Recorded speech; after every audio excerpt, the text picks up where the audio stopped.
The rain had been falling all morning, thin, cold needles that whispered against James Sunderland's windshield as he drove along the empty highway. The world outside looked drained of color, as if life itself had retreated. The only sound was the rhythmic squeal of his wipers, struggling to keep up with the endless drizzle. He hadn't been back to Silent Hill in years. The very name used to fill him with a sense of peace, a quiet resort town where he and Mary once laughed, once dreamed, once loved. But that was before the sickness, before her voice faded into soft apologies and labored breaths. Before she was gone.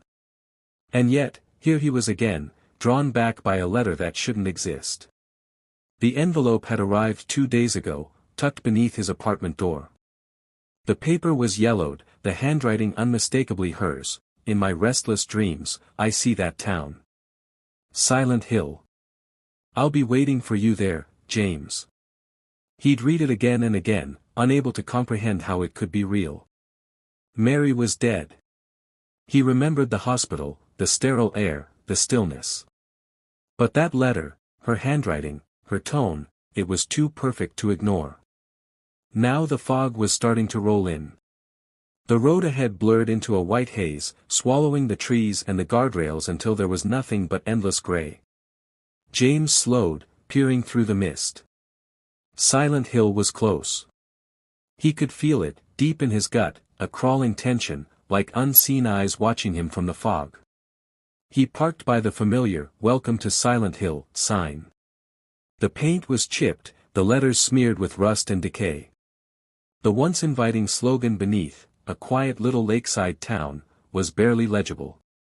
He stepped out, the chill biting through his jacket, and the mist enveloped him like a living thing. The silence was suffocating. No birds, no wind, no movement. Just that heavy, unnatural stillness. The road ahead was cracked and broken, lined with warped lamp posts that flickered weakly, their light devoured by fog. "Mary," he called, his voice trembling slightly. It echoed back, warped and distant, as if the town itself was mocking him. As he walked, the sound of his footsteps became too loud, too sharp against the wet asphalt. He could swear that somewhere beneath that sound was something else, something shuffling, dragging, breathing. He told himself it was his imagination. The town was abandoned. It had to be. But when he turned the corner, he saw the first trace of it. A smear of blood across the pavement. Not dried, not old, fresh. His stomach clenched. He knelt beside it, staring at the dark streaks that led into the mist. It looked like something had been dragged. Something heavy. He hesitated. Logic screamed at him to turn back, to get in his car and forget the letter. But another voice, softer and crueler, whispered, "What if she's really there? What if she's waiting for you?" He followed the trail. The fog thickened until he could barely see his own hands. The smell grew stronger, iron and rot. And then, through the mist, he saw movement. It stood in the middle of the road, tall, pale, wrong. Its skin looked melted, its limbs twisted as if molded by trembling hands. It didn't seem to have a face, just smooth flesh where eyes and mouth should have been. James froze. His pulse hammered in his ears. The creature tilted its head, as though listening. "Jesus," he whispered, backing away. The thing jerked once, then twitched toward him in short, spasmodic movements. Its wet footsteps slapped against the asphalt. James ran. He didn't look back until he reached an alleyway, ducking behind a dumpster. His breath came in ragged gasps, fogging in the cold air. He could still hear the faint dragging sound out in the street, slow and deliberate. Then silence. He waited. 1 minute. 2. The sound didn't return. When he finally stepped out again, the street was empty. But the blood trail was gone. Even the pavement looked clean, as if it had never been there. James pressed a hand to his forehead. "I'm losing it," he muttered. "It's just this place. It's getting to me." He wandered deeper into town, past shuttered stores and abandoned cars, until he reached Rosewater Park, the place where he and Mary used to sit and watch the fog drift across the lake. The benches were broken, the lake surface black and motionless. He pulled out the letter again, smoothing the creased paper with shaking fingers. Her handwriting still shimmered faintly, like it was freshly inked. "I'll be waiting for you there, James." His chest tightened. "Mary, where are you?" Something rustled behind him. He turned, eyes straining. A figure stood near the trees, a woman in a white dress. Her head was bowed, her hair hiding her face. She looked familiar. "Mary," he whispered. The woman didn't move. He stepped closer, heart pounding. And then the figure lifted her head. Her face was pale, hollow, stretched too tight over bone. Her eyes were empty sockets, leaking black tears. James stumbled back, the letter falling from his hand. The woman opened her mouth, but no words came, just a rasping, distorted whisper that sounded like his name. The fog thickened, swallowing her whole, and she was gone. James stood alone again, shaking, the sound of distant footsteps echoing faintly from the mist. He looked down at the letter lying in the wet dirt. The ink was beginning to run, but one line was still perfectly clear. "I'll be waiting for you in our special place." He swallowed hard, his breath unsteady. "Then that's where I'll go." But as he turned toward the lake, the faint laughter of something unseen drifted through the fog, soft, wet, and wrong. The nightmare had only just begun. The fog clung to James like a second skin as he made his way deeper into town. The streets twisted unnaturally, signs that led nowhere, alleys that looped back on themselves. Silent Hill had changed. It wasn't the lakeside town he remembered, it was a distorted echo of it, as if someone had rebuilt it from memory and gotten everything just slightly wrong. The silence was unbearable. His footsteps echoed too loudly, bouncing off invisible walls, and every so often, he could swear he heard another set of steps following a few paces behind. Each time he turned, there was nothing. Just the endless gray. He reached what used to be Nathan Avenue, now a cracked road littered with debris and fog-warped shadows. A rusted car sat abandoned in the middle of the street, its door open. He glanced inside, nothing but bloodstains across the seat and something that looked like a handprint smeared on the glass. James swallowed the lump in his throat. "Get a grip," he whispered to himself. "You're just seeing things." But the truth was already gnawing at him. The air here didn't feel right. It was heavier, thicker, almost as if it were alive. And the sound underneath it all, faint but constant, was a low, distant siren. The sound made his stomach twist. He remembered that siren. He passed a storefront window and froze. A figure stood behind the cracked glass, motionless. Its head twitched once, twice, before slamming against the window with a dull thud. James stumbled back as the glass cracked. He blinked, and the figure was gone. Only his reflection remained, pale and wide-eyed, framed by fog and broken glass. He kept moving, faster now. The streets began to look less like streets and more like a dream collapsing on itself. Streetlights flickered even though there was no power. Shadows crawled along walls where nothing moved. When he reached the Woodside Apartments, the door creaked open on its own. Mary had loved this place, the lakeside rentals with the little balconies. He'd never thought of them as scary before. But now, even the doorknob felt wrong, cold and slick, as if something unseen had been touching it just moments before. He hesitated at the threshold, then stepped inside. The hallway was dim, reeking of mold and rot. Wallpaper peeled like shedding skin. The sound of dripping water echoed from somewhere above. Each step James took seemed to echo longer than it should have, fading into whispers that weren't quite echoes of his own movements. He tried to ignore them. Apartment 208 was Mary's favorite number. He climbed the stairs slowly, each creak underfoot sounding too alive. Halfway up, he heard it again, that dragging sound, wet and heavy, coming from behind him. He turned. Something crawled out from around the corner, pale and twitching. It was humanoid, but wrong, wrapped tight in its own skin like a cocoon. Its legs twitched as it stumbled forward, emitting a muffled moan from within the fleshy membrane that covered its face.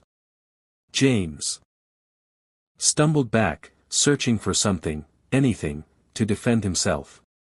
His hand brushed against a broken metal pipe lying on the floor. He grabbed it just as the creature lunged. It hit him hard, knocking him against the wall. The smell of rot was overpowering. James swung blindly, the pipe connecting with a wet crack. The creature reeled but came at him again. Another swing, another crunch, and finally, it collapsed, twitching until it went still. James stood over it, panting, the pipe trembling in his hands. The blood wasn't red, it was darker, thicker, like oil. He dropped the pipe and backed away, his breathing ragged. What the hell is happening here? No answer. Just the slow return of silence. He turned toward the staircase again, forcing himself upward. Every instinct told him to run, to leave, but the thought of Mary waiting kept him moving. Apartment 208 was at the end of the hall. The door was slightly ajar, the hinges groaning as he pushed it open. The air inside was cold. The living room was frozen in decay, furniture coated in dust, a faint outline of where pictures had once hung. A faint hum filled the air, like a static whisper. On the table lay another letter. James picked it up carefully, his fingers trembling. The handwriting was the same, Mary's. You came back. I knew you would. But are you sure you're ready to remember? His pulse quickened. He turned the paper over, blank. The sound of static grew louder, coming from the next room. He followed it to the bedroom. A television sat in the corner, its screen flickering faintly. The image was distorted, static washing over a faint outline of something. He stepped closer. The sound grew sharper, and for a moment, the static cleared just enough to show an image, his own face staring back, eyes hollow, mouth whispering something he couldn't hear. Then the TV snapped off. The silence was deafening. He spun around, and froze. The creature from the hallway was gone. Its body had vanished, but the floor where it had lain was smeared with black stains that led into the apartment. James backed toward the door. The whispering started again, soft, feminine, familiar. James, you shouldn't have come back. The voice was behind him. He turned, but no one was there. Just the letter, fluttering in an invisible draft. He stumbled out of the apartment, slamming the door shut. Down the hall, the siren began again, distant at first, then closer, rising into a metallic wail that shook the walls. The light flickered violently, the building itself groaning like it was alive. The world seemed to twist, paint peeling in strips, walls pulsing, metal grinding against metal. James pressed his back to the wall, clutching his head as the sound became unbearable. Then, suddenly, everything stopped. Silence returned. The light steadied. But when he looked down the hallway again, the wallpaper was gone, replaced with rusted metal and flayed wire. The floor was dark with blood. He wasn't in Silent Hill anymore. He was somewhere far worse. James's pulse thundered in his ears as he stood in the middle of the hallway, frozen between two realities. 1 second ago, he'd been in a decayed apartment building, now it looked like a rusted nightmare. The walls pulsed faintly as if breathing, their surface slick with blood and something darker, something alive. The ceiling groaned under unseen weight. He took a step forward, his boots sticking slightly to the metal-grated floor. The air stank of copper and decay. From somewhere far off, he could hear chains dragging, faint and deliberate, scraping metal against metal. What is this place?" he whispered. His voice sounded smaller than he'd expected. The siren had stopped, but its echo still seemed to hum in his bones. The building was quiet now, but it was the kind of silence that felt aware. He gripped the pipe tighter, his knuckles white. At the end of the hallway, a door stood slightly ajar, light flickering from within. He moved toward it, slow, cautious. Each step felt wrong, as if he was descending into the mouth of something ancient. Inside, the room was smeared in rust and filth. A single table sat in the center, and on it lay a body covered with a torn sheet. The smell hit him first, sickly sweet, like spoiled meat. He hesitated, his hands shaking as he reached for the sheet. "Mary," he whispered, though part of him didn't want to know. He pulled the sheet back. It wasn't her. It wasn't anyone anymore. What lay beneath barely resembled a human body. Its skin was fused with the table, muscles stretched and pinned by nails. The face was erased, smooth like wet clay. James staggered back, bile rising in his throat. The walls seemed to tighten around him, breathing harder. Somewhere behind him, he heard something shift, slow, wet, and heavy. He turned, heart hammering. A figure emerged from the shadows. It was tall, massive, easily 7 feet. Its head was hidden beneath a giant metal pyramid-shaped helmet that scraped against the ceiling. Its body was muscular, covered in blood-streaked cloth. In its hand, it dragged an impossibly large blade that screeched against the floor. James couldn't move. Couldn't breathe. He'd seen nightmares before, but this thing was something else, something born from guilt itself. The creature stopped, head tilting slightly as if sensing him. Then it moved, slow but deliberate, every step shaking the floor. James stumbled back, panic seizing him. "Stay away." The creature didn't stop. He turned and bolted down the hall, the screech of the great knife echoing behind him. The air grew thicker, darker. The metal floor began to ripple beneath his feet as if the building itself was alive and trying to swallow him. He found a stairwell and threw himself inside, nearly tumbling down the steps. The sound of metal on metal followed, slow and methodical. He burst through another door, slamming it shut behind him, his breath ragged. The room was different, still rusted, still wrong, but empty. In the corner sat an old mirror, cracked down the middle. He approached it slowly, trying to calm his shaking hands. His reflection looked sickly pale, his eyes hollow. For a moment, he thought he saw movement behind the reflection, something standing over his shoulder. He spun around, nothing. When he looked back, the mirror was no longer reflecting him. It showed something else, a hospital room. Mary's hospital room. He froze. The bed, the pale sheets, the dim light, it was exactly as he remembered. But in the bed, something was moving beneath the blanket, thrashing slightly. "Mary?" His voice cracked. The blanket twitched again, and slowly, something sat up. It looked like her. The same hair, the same frame. But when she lifted her head, the face was bloated and gray, eyes filmed over with white. "You left me, James," she rasped. "You let me rot." He stumbled back. "No. I didn't, Mary, I." Her reflection smiled, lips cracking. "You don't remember what you did?" He slammed his hand against the mirror, and it shattered instantly. Shards clattered to the ground.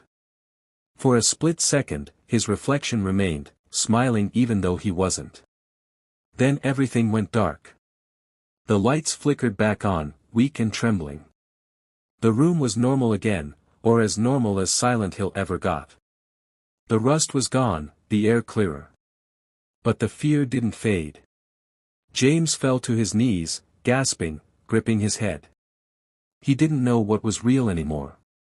The memories, the monsters, Mary's voice, they were all bleeding together. He closed his eyes, whispering to himself, "She's alive.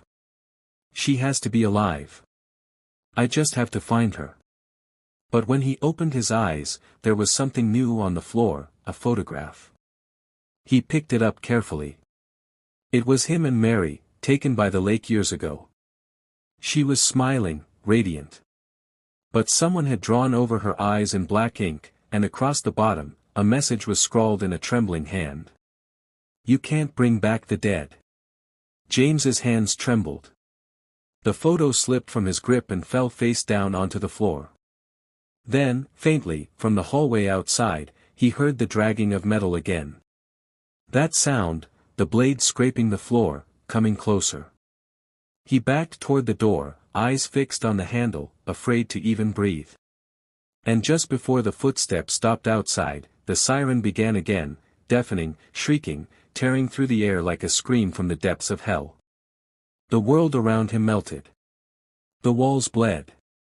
The ceiling cracked. And James realized with horror that Silent Hill wasn't changing anymore. It was revealing what it truly was. The siren's wail faded into a long, metallic sigh, leaving James standing alone in a place that was no longer the apartment complex. The air was heavy with the stench of disinfectant and blood, the walls painted a dull, sickly green that reminded him instantly of somewhere he had sworn he'd never return, Brookhaven Hospital. He blinked, and the flickering fluorescent lights hummed to life above him. The linoleum floor stretched out into an endless hallway, the pattern smeared with streaks of something dark. A wheelchair lay overturned near the entrance, one wheel still spinning. Somewhere in the distance, a door slammed shut. His chest tightened. He remembered this place. He remembered her here. "Mary," he whispered, the name barely escaping his lips. The pipe in his hand trembled. He could almost hear her laugh echoing faintly down the corridor, the soft laugh she used to make when she was trying to hide her pain. The sound sent a cold wave crawling up his spine. He walked forward, each step echoing hollowly. The fluorescent lights buzzed and flickered as he passed beneath them, like they were struggling to stay alive. On the walls, faded patient charts were still pinned up, covered in dust.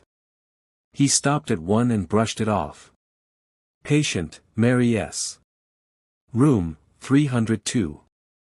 His breath caught in his throat. 302. Her old room. He turned left at the corridor and began to walk faster. The air grew thicker with every step. Somewhere deep inside, the hospital began to hum, a low vibration that felt more like a heartbeat than machinery. The hallway stretched impossibly long, bending slightly, twisting until the corners didn't seem right. A patient gurney rolled slowly across his path, moving on its own, its wheels squealing softly before coming to a stop. James froze. A whisper drifted from the darkness ahead, faint and childlike. "You made her suffer." His pulse quickened. "Who's there?" The whisper came again, this time closer. "You let her die." The light above him flickered violently, and in the brief flash, he saw something standing at the far end of the corridor, something small, pale, wearing a torn hospital gown. Its head hung low, hair matted to its face. "Mary?" he asked, stepping forward. The figure jerked, twitching unnaturally, and then it started running toward him, its bare feet slapping the floor, its arms bent and broken at odd angles. James turned and ran. The hallway twisted around him, doors multiplying on both sides. He grabbed at one, locked. Another, chained shut. The thing behind him was faster than anything human, its breaths wet and ragged. Finally, a door gave way. He threw himself through it and slammed it shut, bracing it with his shoulder. Something slammed against the other side once, twice, then stopped. The silence returned. He turned around. He was standing in the hospital's examination room.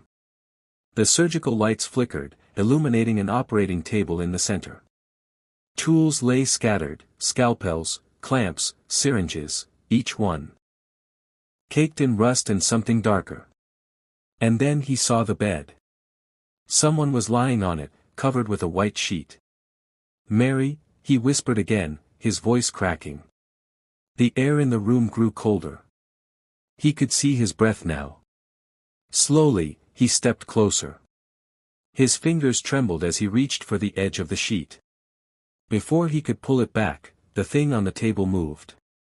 He stumbled back as the sheet began to shift. The shape beneath it twitched and contorted, rising slowly, as if something beneath the skin was struggling to break free. A wet tearing sound filled the air. The sheet fell away, revealing a figure that looked almost human, but its face was missing. Smooth, featureless skin where eyes and mouth should have been. Its chest rose and fell in uneven jerks, and from the torn flesh on its stomach, something like hands began to push outward. James screamed and swung the pipe. The creature shrieked, a high-pitched, muffled sound like a scream trapped inside its own skin. He swung again and again until it stopped moving. The silence that followed was unbearable. He dropped the pipe, shaking uncontrollably. "Why is this happening?" he gasped, his voice breaking. "What do you want from me?" A voice answered from the intercom above, distorted but undeniably familiar. "I just wanted you to stay. James." He looked up, horror freezing him in place. The static crackled again, and Mary's voice continued, soft and trembling. "You said you loved me. But you couldn't stand to see me sick anymore, could you? You wanted it to end." James's legs gave out. He dropped to his knees, clutching his head. "Stop it. That's not true." But the words echoed through the room again, this time lower, crueler, in a voice that wasn't quite hers anymore. "You ended it, James. You ended me." The lights went out. Darkness swallowed everything. For a long moment, there was nothing but the sound of his own breathing. Then, faintly, the static returned. The lights flickered on, dim, red. The walls were no longer green and sterile, they were rusted and pulsing, veins crawling across them like living things. The operating table was empty. The creature was gone. But on the wall, smeared in something black, was a message. "Find me in the room where it ended." James stared at it, trembling. He knew what room that was.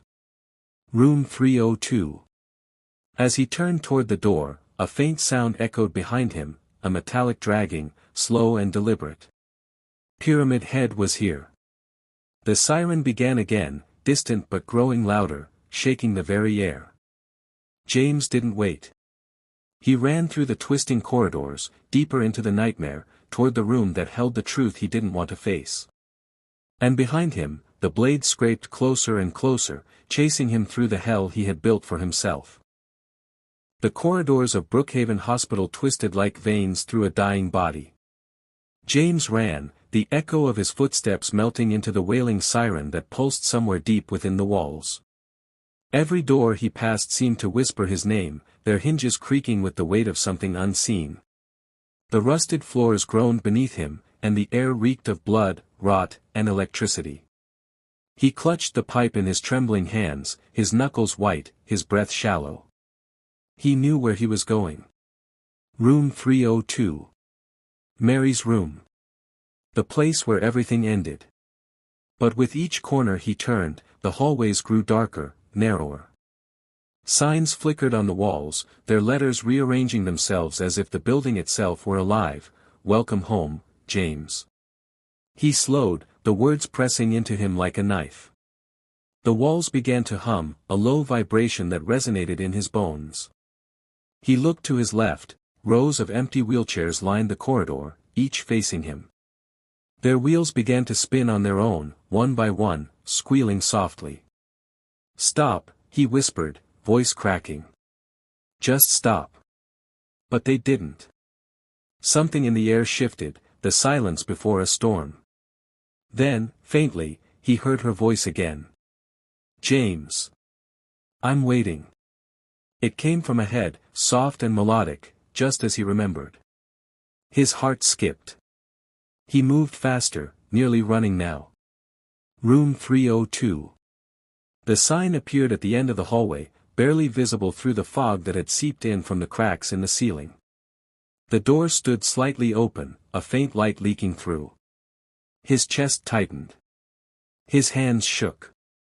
He reached out and pushed it open. The hinges screamed. Inside, the air was still. The faint smell of antiseptic lingered, but beneath it was something else, something sweet, decayed, familiar. The room was exactly as he remembered it. The bed by the window. The nightstand. The single vase of wilted flowers. And on the bed, a shape beneath the sheets. James's throat tightened. Mary? No answer. He took a step closer. The sheet rose and fell faintly, as if someone was breathing beneath it. Tears blurred his vision. Mary, it's me. He reached for the sheet. And the figure sat up. It was her. Pale, thin, eyes sunken deep into her skull, but unmistakably Mary. Her hair clung to her face, her lips trembling with a faint, broken smile. James, she whispered. You came back for me. He froze. Mary, how? You. She reached out a hand, trembling. You promised me we'd be together again. Forever. He took a hesitant step forward, but something in her voice made him stop. It wasn't right. It was her, but it wasn't. The room seemed to warp around her, the light flickering, the shadows behind her stretching into shapes that didn't belong. James's voice cracked. Mary, what's happening to you? Her smile widened, twisting unnaturally. You made me suffer, James. You said you loved me, but you hated me for being sick. His knees felt weak. No. I didn't. Her voice grew louder, sharper. Layered with something inhuman. You couldn't stand to hear me cry anymore, could you? You couldn't stand to watch me rot. He shook his head violently. Stop. That's not true. The sheet exploded outward as her body convulsed, twisting, breaking. Flesh peeled back. Her face stretched into a grotesque mockery of herself, eyes bulging and black with veins. Her body split open, revealing something inside, a writhing mass of tendrils, bone, and agony. James stumbled back, screaming. No. No, no, no. The thing that was once Mary screamed, a wet, gurgling cry that shattered the lights overhead. The tendrils lashed out, wrapping around his arm, burning like fire where they touched. He swung the pipe wildly, striking again and again. With every hit, her voice changed, crying, pleading, laughing. Why did you kill me, James? You said you'd never leave me. Didn't you love me enough to let me go? The words tore through his mind like razors. His vision blurred, and he dropped to his knees, clutching his head. Stop it. Please, stop it. When he looked up, the creature was gone. The bed was empty. The room was silent. James collapsed against the wall, gasping, his body shaking. The pipe clattered from his hand. Tears streamed down his face. I didn't kill you, Mary, he whispered. I couldn't have. But deep down, the truth gnawed at him. He remembered her screams. The endless days of pain. The way her voice had broken when she begged for release. He remembered standing by her bed, his hand trembling, the pillow in his grip. He squeezed his eyes shut. No. When he opened them again, there was someone standing in the doorway. A woman. Pale. Dressed in white. Her face was blurred by the flickering light, but her posture was familiar. Calm. Almost tender. James, she said softly. You have to remember. You can't leave until you do. The lights flickered once more, and she was gone. On the bed, a videotape had appeared, old, unmarked, the plastic warped and yellowed. He stared at it, trembling. He knew what it was. The video that would show him what really happened. His heart pounded in his ears. The walls began to tremble again. From the hallway outside came the unmistakable drag of steel on metal, the sound of Pyramid Head's blade, slow and steady, coming closer. James clutched the tape, backing away from the door. Not yet, he whispered. Not until I know the truth. He ran from room 302, deeper into the shifting corridors of Silent Hill, the tape clutched tightly in his shaking hand, his final key to the truth that would destroy him. Behind him, the door to room 302 slowly swung shut on its own. And from inside, faintly, came the sound of a woman's sobs, soft, steady, and heartbreakingly human. James stumbled down the warped hospital corridor, the unmarked videotape clenched in his trembling hand. His breath came in ragged bursts, his heart pounding like a war drum. The siren had gone silent, but the echo of it still pulsed through the building like a heartbeat. He didn't know where he was anymore. The hallways shifted and bent, walls breathing, doors appearing and vanishing as if the town was watching him, guiding him. Every shadow looked alive, every sound deliberate. He stopped only when he reached what looked like a small recreation room. The door creaked open reluctantly, and the smell of mildew and rust hit him like a wall. Inside, a dusty old television sat on a rolling cart, a VCR beneath it. The screen flickered faintly, even though it wasn't plugged in. James froze. His reflection shimmered across the glass, pale and broken. In his reflection, the tape was already inside the VCR. His hands shook. I don't want to see it," he whispered. "I can't." But another voice answered from somewhere behind him, soft, female, and eerily familiar. "You have to, James." He spun around, but the room was empty. Just the hum of the TV and the faint creak of pipes in the walls. His hand moved on its own. He slid the tape into the slot. The VCR clicked, the tape whirring softly. The screen came alive in a haze of static, then slowly began to clear. At first, it was just the hospital room. Room 302. Mary's bed. The pale light from the window. James's stomach twisted. The camera was shaking slightly, as if filmed by someone trying to steady their hand. He knew that view. He remembered standing in that very spot. He could hear her voice on the tape, faint but clear. "James, why do you look so sad?" His throat tightened. "Please," he whispered. "Don't make me." On the screen, Mary coughed softly. She was so thin, her skin almost translucent. "It's okay," she said weakly. "You tried so hard to help me, but I know I'm making you suffer." James's hand started to tremble. His breathing quickened. On the tape, he could see himself now, standing beside her bed, tears in his eyes. "No," he whispered. "Please, stop."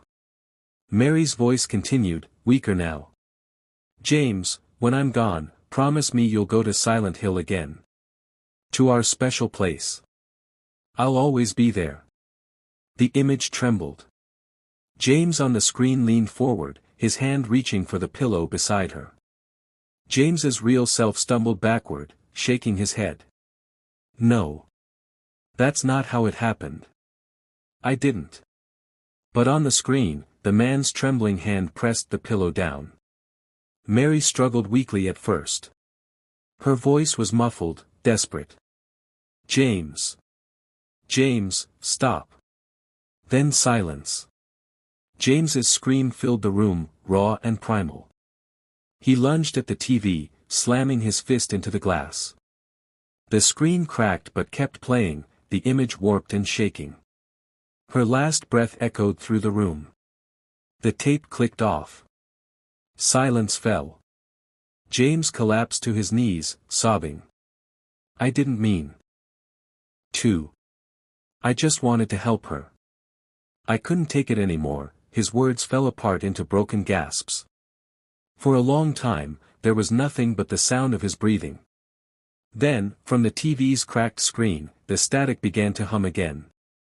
Slowly, an image formed, not the hospital this time, but the lake.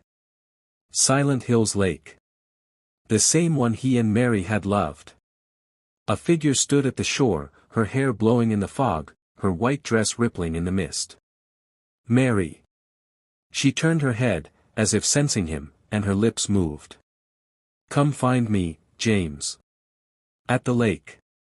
It's time to come home. The screen went dark. James stared for a long time, tears still streaking his face. The truth was unbearable, but it had set something loose inside him, something darker. He couldn't tell if the voice he heard was real or just the echo of his guilt. He stood, the pipe still in his hand, and looked around. The walls of the recreation room were beginning to shift again, peeling back layer by layer until the hospital around him was gone.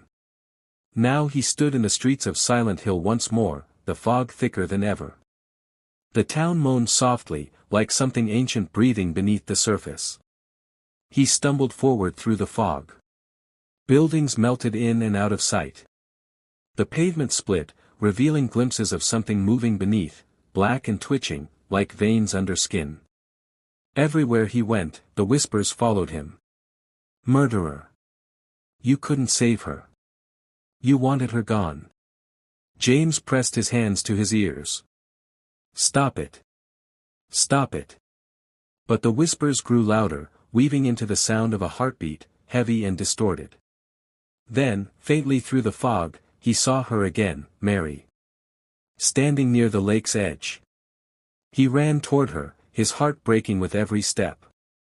But the closer he got, the less human she looked. Her form flickered, her skin splitting, her limbs bending unnaturally. When he finally reached her, she turned. Her face was beautiful for only a moment, then it melted away, revealing the same faceless creature he had fought in the hospital. It tilted its head, and from deep within, Mary's voice echoed, "You can't run from the truth, James." He stumbled back, swinging the pipe wildly. "Get away from me." The creature lunged. Its hands grabbed his face, forcing him to look into its empty sockets. The whispers roared in his head, Mary's voice, his own voice, the sound of death and guilt colliding. Then, just as suddenly, it vanished. James fell to his knees in the wet, cold fog, sobbing. He finally understood what Silent Hill was. It wasn't a town anymore. It was a reflection, a place built from his guilt, his shame, his need to punish himself.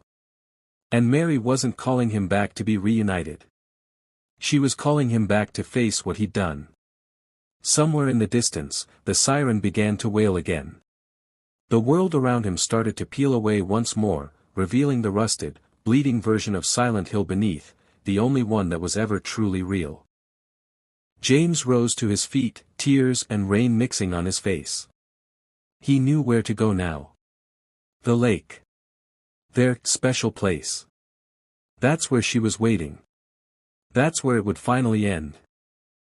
The fog was thicker than ever. It clung to James like wet gauze, muffling the world into a gray blur of whispers and distorted echoes.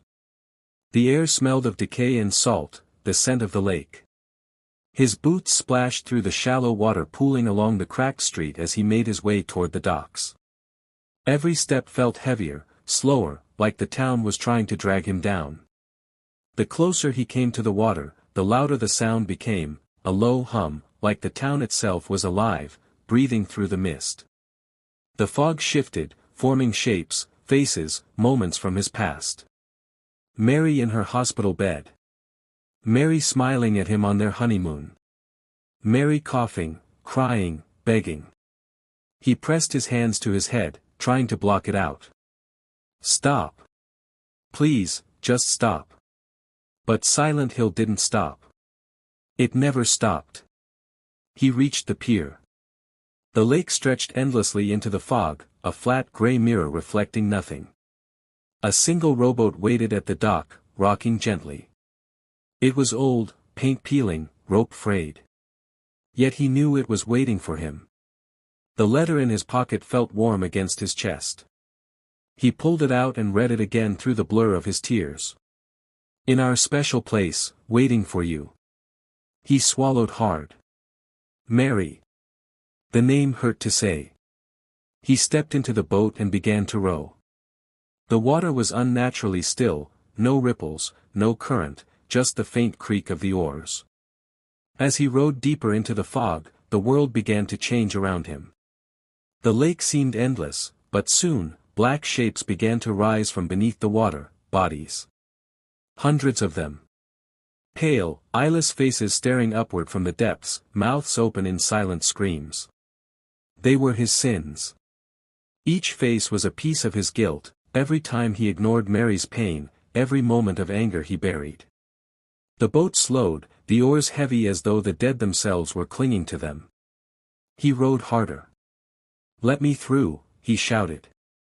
"I have to see her." The fog parted. Ahead, the faint outline of a small building emerged, a hotel. Lakeside Hotel. Their special place. It was as he remembered, but wrong. The windows were shattered, the walls burned and blackened, and the sign above the door flickered between Lakeside Hotel and Hellside Hotel. James stepped out of the boat and onto the dock. The moment his feet touched the wood, he felt it pulse under him like living flesh. The door creaked open on its own. Inside, the hotel was suffocatingly quiet. The lobby was drenched in a sickly, yellow light. The wallpaper peeled in sheets, and the floor was slick with something dark and sticky. Every step echoed through the empty halls. Then, her voice. "James." He turned sharply. She stood at the top of the grand staircase. "Mary." Her skin pale but perfect, her hair exactly as he remembered, her eyes kind. She smiled faintly. "You came back for me." Tears filled his eyes. "Mary." "I." But as he climbed the stairs toward her, her form began to flicker. The air rippled around her. Her voice deepened. Distorted. "You said you loved me." "I do," he cried. "I still do." "Then why did you kill me, James?" The world shattered. The hotel's walls melted away, revealing rusted steel and blood. The light turned red, pulsing. Sirens screamed somewhere above. Mary's beautiful form twisted, her neck cracking, skin splitting. Her face warped, half Mary, half something monstrous, her voice alternating between a sob and a growl. "You couldn't stand to watch me suffer, could you?" she hissed. "Or maybe you just wanted it to end. You wanted me to end."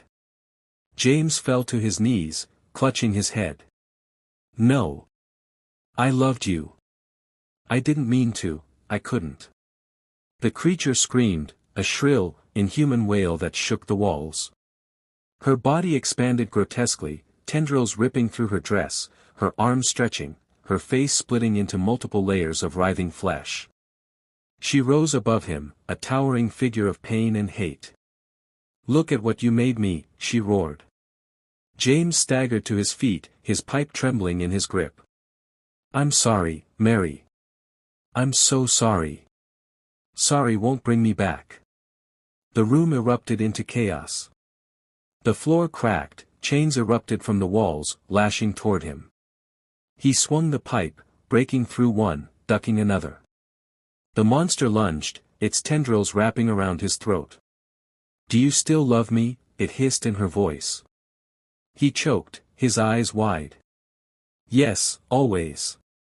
Then, with a scream that tore through both of them, he swung the pipe one last time, driving it through the creature's chest. It shrieked, the sound shaking the hotel to its foundation. Its body convulsed, the flesh peeling away into smoke and light. And then, silence. James dropped to his knees, gasping. The fog began to thin, and he saw her again, not the monster, but Mary. Whole. Beautiful. Standing beside him. "James," she whispered softly. He looked up at her, eyes red. "Mary. I." She smiled sadly. "I know. You did what you thought was right." He reached for her, but his hand passed through air. "You can't stay here," she said. "This place isn't real. It's your punishment, your reflection." He sobbed. "Then where do I go?" She tilted her head, her eyes full of something between love and sorrow. "That's up to you, James. You can stay here, and live with what you've done." Or you can forgive yourself, and let go. The fog began to swallow her form. Mary, please don't go. She smiled one last time. Goodbye, James. Thank you, for everything. Then she was gone. The hotel around him crumbled into nothingness. The walls dissolved, the floor fell away, and James was left standing in an endless fog. The letter fluttered from his hand. It landed softly at his feet. He bent down to pick it up and read the words again, but this time, the ending had changed. You don't have to suffer anymore. I forgive you, James. Be free. Tears streamed down his face. He folded the letter carefully and placed it over his heart. As the fog closed in, he whispered, "Goodbye, Mary." Then, quietly, the sound of the lake returned. Gentle waves, a soft hum of peace. The first light of dawn broke through the mist. James walked forward into it, his figure fading into the glow. Silent Hill watched. Silent Hill waited. And somewhere in the distance, the siren wailed one final time, low and mournful, like the sigh of a soul released.